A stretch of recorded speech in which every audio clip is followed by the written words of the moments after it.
जन जन में दिगंबरत्व की पहचान बनाने संत डॉक्टर मुनि प्रणाम सागर जी जो जगत को आचरण का आशीष देते हैं, तरने का ताबीज देते हैं, बोधि समाधि का बीज देते हैं, जो दुनिया में कोई न दे सके ऐसी वो चीज दिया करते हैं। वे हमेशा कहा करते हैं, यदि मैं भगवा वस्त्र पहनकर आता तो हिंदू का हो जाता, हरा वस्त्र पहनकर आता तो मुस्लिम का फकीर बन जाता, श्वेत वस्त्र पहनकर आता सिख या ईसाई का हो जाता।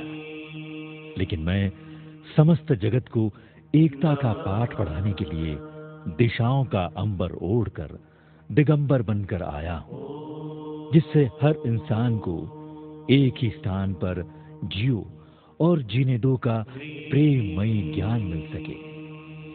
ऐसे अनुपम विचारों के सूत्रधार डॉक्टर मुनि प्रणाम सागर जी को सुनते प्रणाम धारा प्रवचन वाला।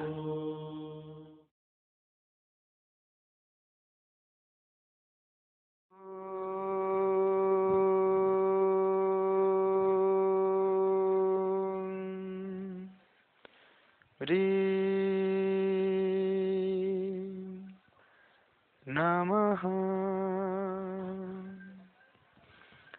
सरस्वती नमस्तुभ्यं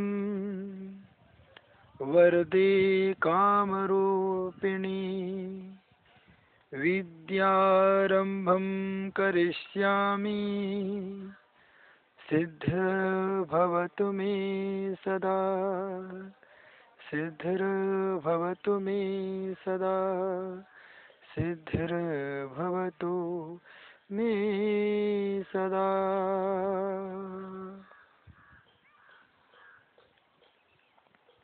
प्यारी प्यारी भव्यात्माओं, माता पिता का सपना बच्चा है जो माता पिता के सपने को पूरा करना चाहता है। आज माता पिता अपने बच्चों को शिक्षित बनाना चाहते हैं। भले ही जो माता पिता अपने जीवन में कभी पढ़ नहीं पाए, अपने जीवन को आगे बढ़ा नहीं पाए, लेकिन आज मजदूर भी अपने बच्चों को पढ़ाना चाहता है, किसान भी अपने बच्चों को पढ़ाना चाहता है, और हर इंसान अपने पेट को काट करके अपने बच्चों को आगे बढ़ाना चाहता है। इस प्रकार की होड़ में संसार का हर इंसान लगा हुआ है कि उस सपने में माता पिता को अपना भविष्य दिखाई दे रहा है। एक बार जंगल में सभी जानवर इकट्ठा होकर के चर्चा करते हैं। लोमड़ी ने कहा हमारे 2 बच्चे हैं, भालू ने कहा हमारे 3 बच्चे हैं, बंदर ने कहा हमारे 4 बच्चे हैं। जब शेरनी से पूछा गया तुम्हारे कितने बच्चे हैं, शेरनी ने कहा मैं एक ही बच्चा पैदा करता हूँ जो शेर की तरह होता है। घरों में बच्चे तीतर की तरह नहीं, तीर्थंकर की तरह होना चाहिए। तीतर कई बच्चों को पैदा करता है, लेकिन कोई भी बच्चा तीतर के काम नहीं आता है। लेकिन जब एक तीर्थंकर के माता पिता तीर्थंकर जैसे बच्चों को पैदा करते हैं, तो वही बच्चे अपने माता पिता के नाम को रोशन कर दिया करते हैं। उस बच्चे के प्रभाव से माता पिता के जीवन में सारी सुविधाएं आ जाती हैं। बच्चा जब पुण्यवान होता है, माता पिता का पुण्य भी अपने आप जागृत हो जाता है, और जब बच्चा पुण्य से हीन होता है, उस समय बच्चा माता पिता के जीवन में हीन भावना पैदा कर देता है। एक बच्चा हो, वह लायक होना चाहिए, आज्ञाकारी होना चाहिए, श्रवण कुमार की तरह होना चाहिए। उसके भीतर संस्कारों का शंखनाद होना चाहिए। वह बेटा सदैव आपके साथ रहे, आपसे जुड़े, आपके अनुसार आचरण करे। वही बच्चा आपके जीवन को सुधार सकता है। पैसा कमाना आसान है, परिवार बसाना आसान है, लेकिन बच्चों में संस्कार देना सबसे मुश्किल काम हुआ करता है। यदि माता पिता बच्चों पर ध्यान नहीं देते हैं, वह बच्चे बिगड़ सकते हैं।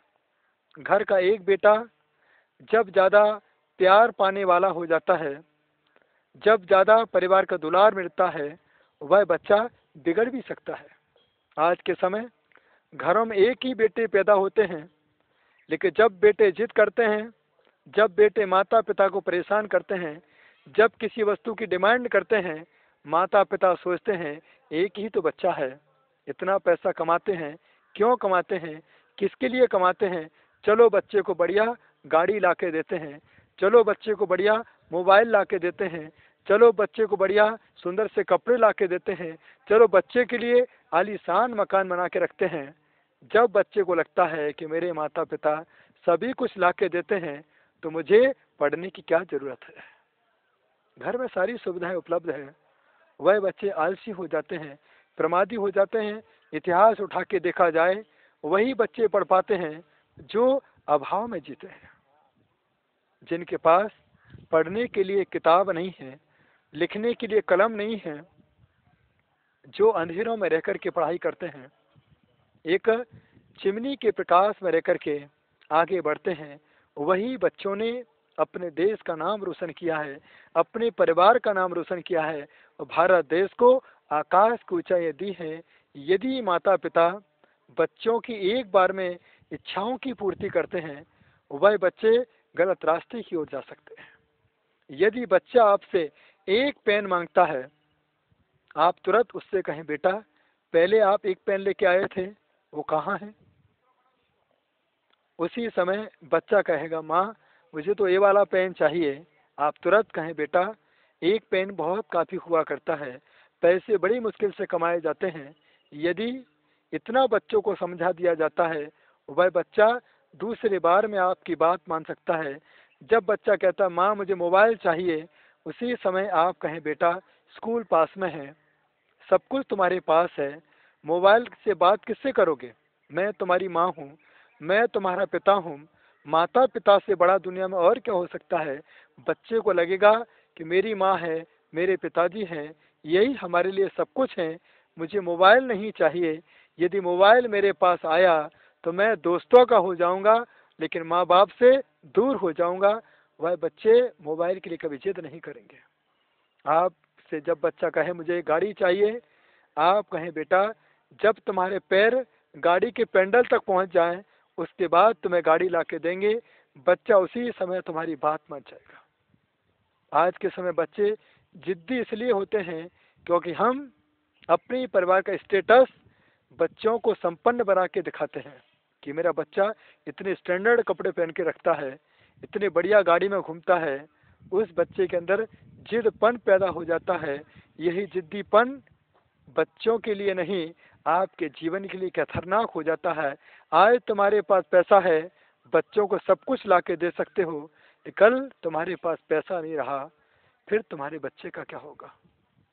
क्योंकि वह बच्चा अब अभाव में नहीं जी सकता है, वह बच्चा अब जमीन पर पैदल नहीं चल सकता है, वह बच्चा अब रूखा सूखा भोजन नहीं कर सकता है, वह बच्चा गंदे कपड़े नहीं पहन सकता है। उसके अंदर स्टैंडर्ड के साथ रहने की आदत पड़ चुकी है। अब वह बच्चा जब आप कुछ नहीं दोगे तो वह पड़ोसी के घर में जाके चोरी करेगा, झूठ बोलना सीखेगा, आपकी आज्ञा से बाहर निकल जाएगा। जब आप बच्चों के अनुसार साधन लेके नहीं आओगे, एक ही बात तुम्हारा बेटा कहेगा माँ जब हमारी इच्छाओं की पूर्ति नहीं कर सकती हो तो मुझे पैदा क्यों किया, मैं किससे मांगूं, किसके साथ अपना जीवन जीऊं। उसके बाद तुम्हारे ऊपर क्या गुजरेगी सोचो। बच्चों को जिद्दी किसने बनाया, बच्चों को गलत रास्ते पर ले जाना किसने सिखाया, सिर्फ आपने। बचपन यदि बिगड़ता है तो आपका जीवन बच्चों के साथ बिगड़ जाता है। आज के समय बच्चे झूठ बोलते हैं, गलत रास्ते पर जाते हैं, शराब की दुकान पर जाके खड़े हो जाते हैं, बीड़ी और सिगरेट का सेवन करते हैं। क्यों? आज तक हमने बच्चों से पैसे का हिसाब नहीं मांगा। यदि हमने 100 रुपये दिए, कभी पूछा बेटा तुमने 100 रुपये का क्या किया, 100 रुपये कहाँ खर्च किए, आज तक नहीं पूछा। यदि आप 100 रुपये का हिसाब पूछते बच्चा कभी कोई गलत काम नहीं करता। आज जब बच्चा वाहन लेके जाता है, कभी पूछा बेटा इतना पेट्रोल क्यों खर्च हो गया, कहाँ गए थे? मोबाइल का बिल बढ़ता है, कभी पूछा बच्चों से कि बेटा इस महीने मोबाइल का इतना बिल क्यों आया? आज तक नहीं पूछा। इसलिए बच्चे सोचते हैं कि मेरे माँ बाप नहीं पूछते हैं, पैसा मेरे माँ बाप का है, उसको अच्छी तरीके से उड़ाओ। बाप की कमाई खाना बहुत आसान है, अपने आप कमाना बहुत मुश्किल काम हुआ करता है। आज के समय भौतिकता की चकाचौंध में बच्चे नैतिक आचरण को भूल चुके हैं। जहाँ भौतिकता है वहाँ नैतिकता अपने आप खत्म हो जाती है, लेकिन जहाँ पर नैतिक आचरण हुआ करता है, संस्कारित वातावरण हुआ करता है, वहीं पर बच्चे राम कृष्ण बौद्ध महावीर की तरह हो जाया करते हैं। इसका सबसे पहला पहलू माता पिता, सबसे पहली पाठशाला माता पिता होते हैं। यदि आपने सपना देखा है कि मेरा बेटा मेरे सपने को साकार करे, उस बच्चे को आप अपना समझें, अपने जैसा व्यवहार करें, जैसा आपको अपने माता पिता ने रखा है वैसा ही आप अपने बच्चों को रखें। एक बेटा तुम्हारे घर में है, उसे कभी पढ़ने बाहर नहीं भेजें। यदि बेटा पढ़ने के लिए बाहर जाता है, वह जिंदगी भर के लिए बाहर का हो जाता है। यदि मुंबई जाता है, मुंबई जाने के बाद आपके पास धार लौट के आता है और आप कहो बेटे से बेटा यहीं पर प्रैक्टिस करो, एक ही बात तुम्हारा बेटा कहता माँ ये छोटा सा गांव, यहाँ मैं क्या प्रैक्टिस करूँगा, लाखों रुपए खर्चे किए मैंने, यहाँ तो मैं 1000 रुपये भी नहीं कमा सकता हूँ। माँ यदि तुमको मेरे साथ रहना है तो मेरे साथ मुंबई चलो। वह बेटा आपको अपनी जन्मभूमि से अलग कर देता है। ये बाहर के वातावरण का प्रभाव है। और यदि बच्चा बाहर रहता है, आज डॉक्टर बन के आया है तो कल डॉक्टरनी को भी लेके आ सकता है।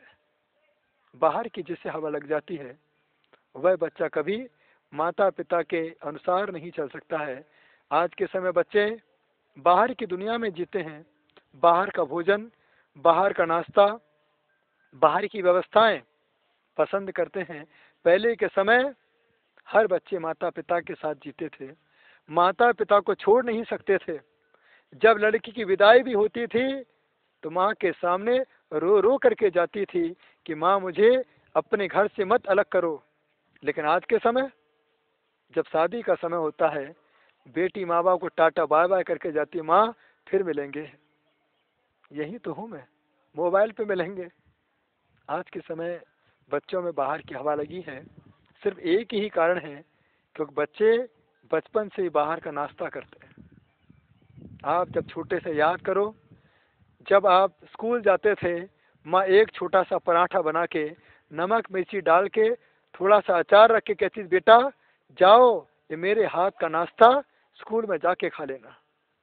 और जिन नाश्ते में माता पिता के हाथ लगे हुए करते थे, वह नाश्ता माता पिता के प्रति आस्था बना के रखा करता था। आज के बच्चे बाहर का नाश्ता करते हैं, इसलिए बच्चों की आस्था बाहर की दुनिया की तरफ हुआ करती है, क्योंकि उन नाश्ते में माता पिता के हाथ नहीं, बाहर के लोगों के हाथ हुआ करते हैं। इसलिए तुम्हारे बच्चे तुम्हारे हाथों से बाहर निकल जाते हैं। यदि आप अपने बच्चों को अपने साथ रखना चाहते हो तो नाश्ता और भोजन आपके अपने हाथ का होना चाहिए, तभी तुम्हारे बच्चे तुम्हारे सपने को पूरा कर सकते हैं। यदि आपको अपने बच्चों को अपने से अलग करना है तो बाहर का नाश्ता बच्चों का इंतजार कर रहा है। पहले के समय बच्चे माँ से दाल रोटी सब्जी मांगा करते थे, आज के समय के बच्चे दाल सब्जी रोटी की जगह chow mein, pizza, burger, idli, dosa, ये सब चीज़ें मांगा करते हैं। जब तुम्हारे घर में बच्चा आता है कहता माँ भूख लगी, माँ कहती बेटा 2 मिनट्स मैगी तैयार है। ये बाहर की दुनिया बच्चों को किसने दिखाई? माँ ने ही तो दिखाई। माँ ने ही तो बच्चों को बाहर के बिस्किट ला के दिए, माँ ने ही तो बच्चों को बाहर की चॉकलेट ला के दी। कभी माँ ने अपने हाथों से कभी मावा बना के दिया? कभी माँ ने बच्चों को अपने हाथों से बिस्किट बना के दिए? जब बच्चों को बाहर के नाश्ते दिए जाते हैं, कैसे बच्चे तुम्हारे सपने को पूरा कर सकते हैं। एक बेटा तुम्हारे घर में होता है, यदि हम उसे शेर की तरह नहीं बना पाए तो मान के चलना वह गीदड़ बच्चा आपके जीवन को भी गीदड़ के समान बना देगा। आपको फिर गीदड़ की तरह भगदड़ करना पड़ेगी, फिर आपके जीवन को कोई बचा नहीं पाएगा। क्योंकि आज के बच्चे माता पिता को भगाते हैं, आसान की जिंदगी जीते हैं। माता पिता से काम कराते हैं, माता पिता को दुकान पर बिठाते हैं और स्वयं चैन की नींद सोते हैं। दिन भर मोबाइल पर बात करते हैं, दिन भर टीवी देखते हैं। क्या सपना बेटा तुम्हारा पूरा करेगा? सोचो, हमने ही बच्चों के फ्यूचर को बिगाड़ा है। आप अपने सपने को पूरा करना चाहते हो, सबसे पहले बच्चों में बचपन से ही अभाव की आदत डालें। एक बार में किसी भी जिद को पूरा ना करें। बच्चों को एहसास होना चाहिए कि पेन कितनी मुश्किल से आता है, बॉक्स कितनी मुश्किल से आता है, बैग कितनी मुश्किल से आता है। उस समय बच्चे को पैसों की कीमत पता चलेगी। यदि बच्चा नाश्ता मांगता है, आप तुरंत अपने हाथों से नाश्ता बना के दें। बच्चा जब बाहर घूमने की बात करता है, आप उसे दोस्तों के साथ नहीं अपने साथ ले जाएं। बच्चे को यदि सपना पूरा कराना है, तीर्थ यात्राओं पर अकेले नहीं, बच्चों को साथ में लेके जाएं। यदि आज बच्चों को तीर्थ यात्राओं पर साथ लेके जाओगे तो बड़ा होके बच्चा श्रवण कुमार बन के कांधों पर सहारा देकर के आपको तीर्थों की यात्रा करा देगा। बचपन में बच्चों को सपना पूरा कराना चाहते हो तो बच्चों के साथ मिलजुल कर चर्चा करें, धर्म की बातें करें, आचरणवान की बातें करें, छत्रपति शिवाजी कैसे बने इसकी चर्चाएं करें, महात्मा गांधी ने अपने जीवन में क्या किया, इस प्रकार की बातें करें। घर का एटमॉस्फेयर जैसा होगा वही बच्चा आपके जीवन के सपने को साकार कर सकता है। एक बार की घटना, एक माँ ने आके कहा, महाराज मैंने तो बच्चों को कमाने के लिए विदेश भेजा था, 10 साल से बेटा मेरे पास नहीं आया। रोज रोज मैं फोटो को देख करके रोती हूँ कि मेरा बेटा मेरे पास अब कब आएगा, मैं उस बेटे का कब चेहरा देखूंगी। बेटा एक ही बात कहता है कि माँ मैं नेट पर चेहरा दिखा रहा हूँ ना, बस नेट से ही देख लिया करो। तो मैं कहती हूँ बेटा नेट से चेहरा तो देख लेती हूँ, लेकिन नेट पर भोजन कैसे पहुँचा सकती हूँ। बेटा मैं अपने हाथों से भोजन कराना चाहती हूँ। एक बार उस माँ ने कहा, मेरा स्वास्थ्य खराब हुआ, बेटे को अपने पास बुलाने के लिए मैंने बेटे को फ़ोन किया कि बेटा मेरी तबीयत बहुत ख़राब है, जल्दी से मेरे पास आ जा, क्योंकि मैं बेटे को अपने पास पाना चाहती थी। मेरा बेटा मेरे पास आया, मुझे देखा मैं ठीक थी। उस बेटे को बहुत तेज गुस्सा आया। उस बेटे ने गुस्से में कहा, माँ तुमने मेरे साथ छल कपट किया है, धोखाधड़ी की है, अब मैं तुम्हारे अंतिम चिता में भी नहीं आऊँगा, क्योंकि मुझे तुम्हारे मरने पर भी विश्वास नहीं है। मर भी जाओगी तो भी मैं तुम्हारे पर विश्वास नहीं करूँगा। आज के समय के बच्चे शर्तों के साथ जीते हैं। आज के समय के बच्चे पैसों के साथ जीते हैं, क्योंकि वह खजूर के पेड़ की तरह हो चुके हैं। आपके जीवन में धन तो दे सकते हैं, लेकिन छाया नहीं दे सकते हैं। आप चाहते हैं कि बच्चे आपके परिवार की छाया बने, उन्हें आप सदैव अपने पास रखें, अपने साथ रखें और संस्कारित करने का प्रयास करेंगे। हर दिन धार्मिक आचरण, शाम के समय उनके साथ बैठ करके धार्मिक कहानियाँ सुनाएं, जिससे उन बच्चों का जीवन संस्कारित हो सकेगा। तभी तुम्हारा एक बेटा तीर्थंकर की तरह, एक बेटा शेर की तरह बन करके पूरे शहर में अपनी शान बना सकता है। यही बच्चा आपके जीवन को संस्कारों के शंखनाद से जोड़ करके अंतिम समय सही जगह पर संलेखना पूर्वक समाधि मरण करा करके आपके अंतिम समय को सुधार सकता है। तो आप बचपन में बच्चों को सही संस्कार दे करके, सही सपनों को दिखा करके बच्चों को अपना बनाने का प्रयास करेंगे। यही अपना बच्चा आपके अपने भविष्य को सुधार करके आपके जीवन की भविष्य निधि बन सकता है। प्रेम से सुना, अनुग्रहित हूँ। फिर मिलेंगे, बच्चों को संस्कारित कैसे करें।